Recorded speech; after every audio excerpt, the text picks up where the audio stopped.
Poin kedua, saat persembahan Habel diterima oleh Tuhan, Kain menjadi iri. Dan Kain menjadi panas dan akhirnya dia membunuh. Kita kembalikan pada konteks sekarang ya, di mana hal ini sering terjadi juga pada kita. Pada saat salah satu tetangga kita atau kenalan kita itu mendapatkan satu kebaikan atau kesuksesan, orang berbicara kepada kita atau memberitahu kita, itu adikmu atau temanmu itu berhasil, dia luar biasa sekali. Sulit sekali bagi kita untuk menerima itu.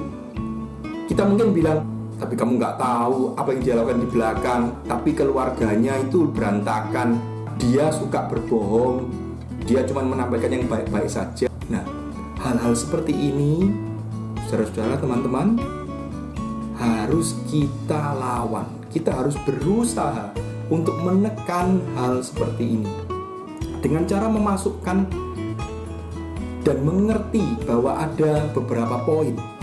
Poin pertama adalah, jika kita bisa bersukacita dengan orang yang mengalami kesuksesan itu, dan kita bersama dengan dia merayakannya, ada kemungkinan orang yang sukses itu akan membagi kesuksesan itu dengan kita. Jadi dia tidak hanya sukses, tapi kita juga diajak untuk menjadi sukses. Itu poin pertama. Poin kedua, apabila dia tidak mau men-sharing dengan kita, orang yang sukses, orang yang berhasil, mau tidak mau akan berada atau mempunyai orang-orang yang di sekitarnya yang juga berhasil atau juga bagus. Energinya pasti positif.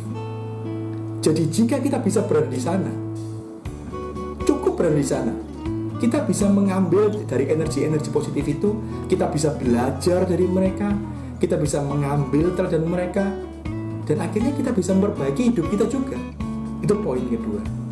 Poin terakhir adalah, mungkin ini agak ekstrim, tapi kita bisa berpikir, aku akan bersukacita dengan dia, karena jika dia sukses, minimal dia tidak akan menyusahkan saya.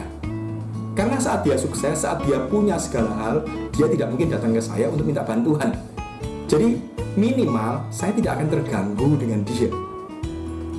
Jadi sekali lagi, cobalah untuk ikut berbahagia, ikut merasa senang, ikut mendukung untuk orang-orang yang berhasil. Poin ketiga adalah, saat Kain sudah membunuh Habel, Allah bertanya, di mana adikmu itu? Dan Kain berbohong, apakah aku penjaga adikku? Nah, ini juga sesuatu yang juga sudah tertuliskan dalam 10 perintah Allah agar kita tidak berbohong. Kita perlu berusaha untuk menjaga pikiran dan hati kita untuk lebih jujur pada diri kita sendiri. Kita harus lebih berani melihat kekurangan dari diri kita dan berani menghadapi kekurangan itu, kejelekan yang kita lakukan. Karena jika kita tidak melakukan itu, kebohongan yang satu akan tertutup dengan kebohongan yang lain dan kebohongan yang lain, dan itu tingkatnya akan semakin besar, dan semakin besar itu akan semakin sulit bagi kita untuk menutupinya. Mungkin itu dulu renungan dari kami. Semoga bisa bermanfaat bagi kita semua. Terima kasih.